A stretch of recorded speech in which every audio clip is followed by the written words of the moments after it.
Hadirin jamaah Jumat rahimakumullah. Rasulullah sallallahu alaihi wasallam mengingatkan kepada kita dalam sebuah hadis yang diriwayatkan oleh Imam Tabrani, "Salasatun la yuqbalullahu minhu yaumal qiyamah sarfan wala adlan." Ada 3 golongan manusia yang nanti di akhirat Allah Subhanahu wa taala tidak akan menerima amal ibadah mereka. Hebat bagaimanapun amal yang kita lakukan di dunia, salat, puasa, zakat, sedekah, baca Quran, apapun yang dilakukan, kalau yang 3 ini ada pada diri kita, maka Allah Subhanahu wa taala enggan menerima pahala, enggan menerima amal kita nanti di akhirat. Siapa yang 3 golongan itu? Yang pertama Nabi mengingatkan adalah al-'aq, anak yang durhaka kepada kedua orang tuanya. Betapa tingginya kedudukan orang tua di dalam Islam, sampai Allah Subhanahu wa taala dalam surah Al-Isra ketika mengingatkan kepada kita, wa qadha rabbuka alla ta'budu illa iyyahu wa bil walidaini ihsana. Allah perintahkan kepada kita hanya untuk menyembah kepada Allah saja. Dan pada tingkatan kedua Allah mengingatkan wabil walidaini ihsana, berbuat baiklah kepada kedua orang tua. Bahkan dalam hadis Nabi sallallahu alaihi wasallam sampai mengingatkan kepada kita, ridallahu fi ridal walidaini wa sukhtullahu fi sukhtil walidaini. Keridhaan Allah tergantung pada ridhonya orang tua, dan murkanya Allah pun tergantung pada murkanya orang tua. Jamaah Jumat yang dirahmati Allah Subhanahu wa taala. Pada hari ini di media kita baca, kita lihat, bahkan kemarin itu sempat ada 3 orang anak perempuan yang sanggup mengantarkan emaknya ke panti jompo. Bahkan bukan sekedar mengantarkan emaknya ke panti jompo, mereka bikin surat wasiat, kalaupun seandainya emak kami ini meninggal dunia, tolong diurus fardu kifayahnya. Tak mau mereka mengurus emaknya kalaupun seandainya meninggal dunia. Bahkan kemarin juga kita baca, ada seorang anak perempuan pegawai negeri di pemerintah kota, sanggup menggugat emaknya kandung ke pengadilan agama hanya gara-gara pembagian harta warisan. Bahkan jemaah yang dirahmati Allah, satu sore selesai sholat asar, saya pernah didatangi oleh seorang ayah, kemudian mengangis di depan saya, kemudian dia mengatakan, menyesal saya Ustaz, anak saya alhamdulillah secara dunia jadi. Ada yang PNS, ada yang pejabat, ada yang begini, mobil dinas, rumah, semua lengkap. Tapi yang terjadi pada saat ini, kata beliau, menangis, beliau mengatakan kepada saya, sanggup mereka memperkarakan saya ke pengadilan agama. Bahkan rumah yang sedang saya tempati ini hendak dijual, mereka mau bagi-bagi karena istri saya sudah meninggal dunia. Betapa hancurnya hati seorang ayah.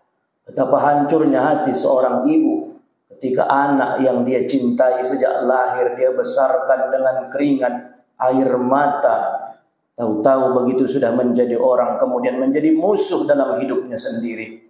Maka Allah Subhanahu wa taala sangat-sangat membenci anak yang durhaka kepada kedua orang tuanya. Bagi kita yang masih dikaruniai Allah orang tua yang masih hidup, Allah ingatkan agar kita berlaku baik kepada keduanya. Imma yablughannaka 'indakal kibaru ahaduhuma aw kilahuma fala taqul lahumā uff. Batasan daripada durhaka itu apa?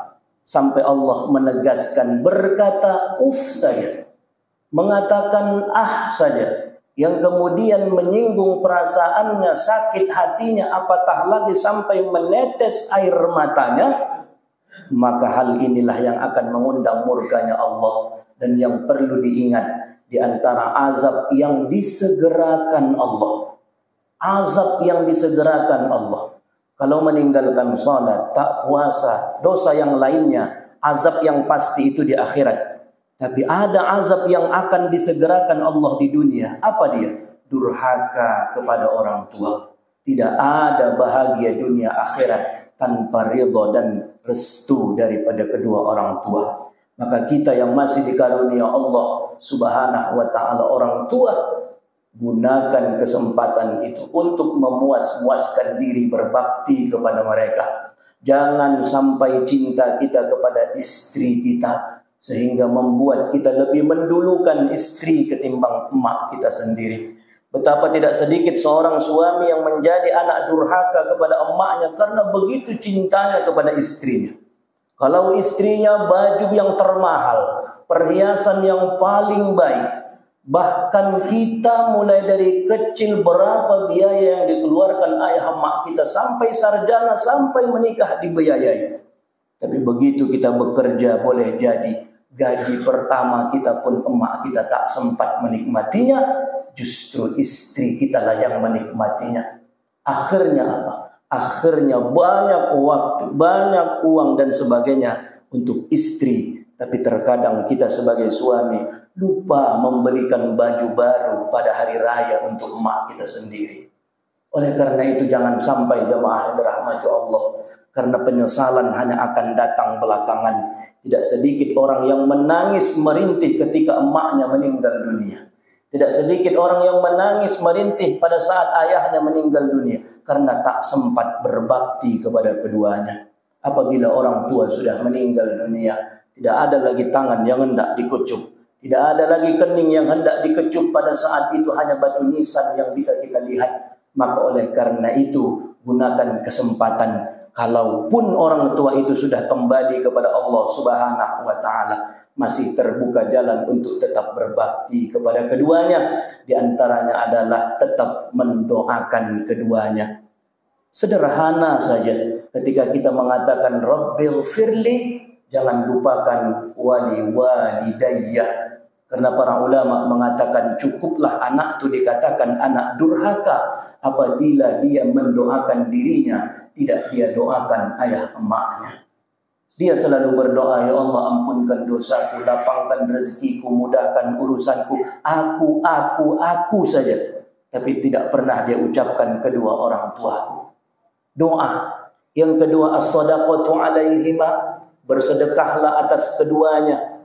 Para ulama semuanya sepakat sedekah yang diberikan atas nama orang tua yang sudah meninggal, pahalanya akan sampai dan itu akan sangat berharga sekali kepada orang tua yang sudah meninggal dunia.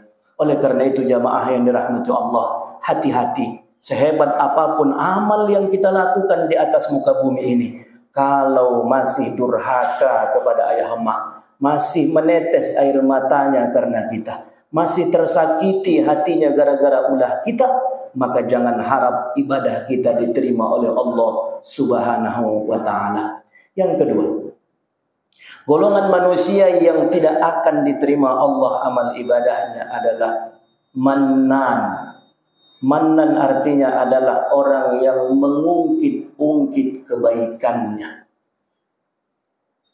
Allah Subhanahu wa ta'ala berfirman dalam surah Ali Imran, Ya ayyuhalladzina amanu la tubtilu sadaqatikum bil manni wal adha. Hai orang-orang yang beriman, jangan rusak, jangan batalkan amal kamu, sedekah kamu, kebaikan kamu bil manni wal adha, dengan mengungkit-ungkit kebaikan yang telah pernah kau lakukan dan mengiringi kebaikan itu dengan perkataan yang tidak baik. Ada terkadang orang begitu sudah selesai pembangunan masjid, mau terungkit sama dia. Kalau bukan karena aku yang menyumbang, takkan siap masjid. Kalau bukan karena aku yang menyekolahkan dia, takkan jadi orang dia sampai sekarang nih. Kalau bukan karena aku, dia ungkit kebaikan yang pernah dia lakukan kepada orang lain. Dia ungkit sedekah yang dia berikan kepada orang lain. Maka pada saat itu terungkit dari lisannya, maka pada saat itu batallah amal ibadahnya. Pada saat itu batallah amal ibadahnya. Atau ada juga orang yang memberikan sedekah, tetapi dia iringi bil adza, dengan perkataan yang tiap hari. Dia kasih sedekah, dia kasih infak, dia kasih sedekah, tetapi dia iringi dengan perkataan yang tidak baik. Nah, kamu main proposal aja kerja kamu, minta-minta aja. Nah, nanti kalau enggak aku kasih macam mana kamu ribut-ribut. Nah, dikasihnya memang bantuan, tetapi bercakap mulutnya dengan perkataan yang tidak baik, maka pada saat itu pun batal amal ibadahnya. Maka Bapak jemaah dirahmati Allah Subhanahu wa taala, hati-hati. Kebaikan yang kita lakukan, jangan sampai kebaikan itu kita iringi dengan manna wal adza, dengan ungkitan dan dengan perkataan yang tidak baik. Para ulama kita sering mengatakan, kebaikan yang kita lakukan kepada orang lain, lupakan.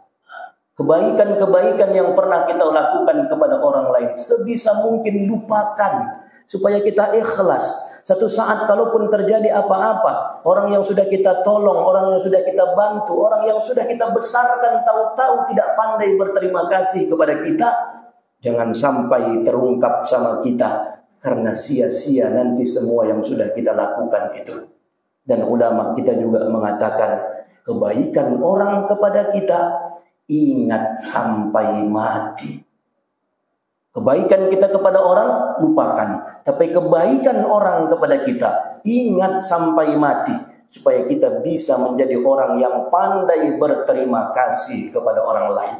Dan yang ketiga jemaah dirahmati Allah, yang terakhir adalah mukadzibu bil qadari. Orang yang ditolak amal ibadahnya nanti di akhirat adalah orang yang mendustakan takdir. Orang yang menolak ketetapan dan keputusan Allah.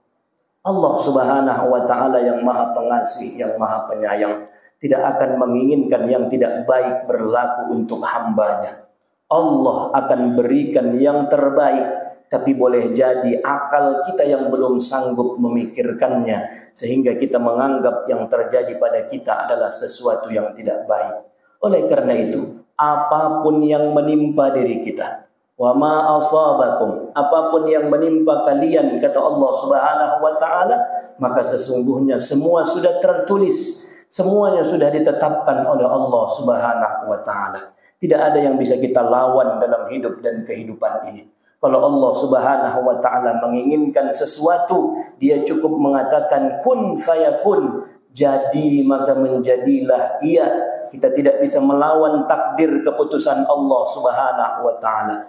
Ya keputusan berupa jodoh, ya keputusan berupa rezeki, ya keputusan berupa takdir apapun itu sampai berupa kematian, semuanya merupakan ketetapan Allah yang tidak bisa kita lawan. Kita hanya bisa menerima dengan sabar dan ikhlas serta mencari ibrah, pelajaran dari apa yang Allah timpakan kepada kita.